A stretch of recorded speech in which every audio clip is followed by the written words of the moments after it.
Melissa here with Epson LabelWorks. Today I am with the LW-PX900 and I wanted to show you how easy it is to change your cutter settings based on your application.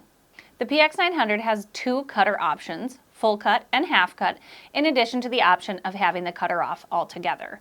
The full cut is going to cut each label separate from the others. The half cut feature will cut each label separate from the others, but they'll remain connected by the backing. All right, let's go ahead and change those cutter settings. Now we're going to turn the printer on. Now you can find the cutter settings in the Preferences or Settings button, which is this one here with the blue screwdriver and wrench. Now anything in blue, we're going to use the blue Shift key to access it. So let's do that now. Press and hold the Shift key and hit that screwdriver and wrench button.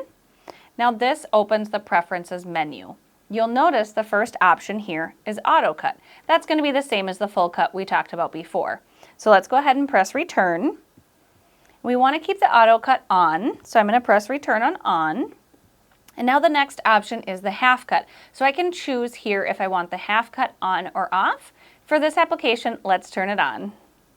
Now it brings me back to my main entry screen, and I can also verify the cutter setting here. So you'll notice on the top of the display screen, it's going to say H cut for half cut, A cut for auto cut, or uncut if the cutter is off altogether.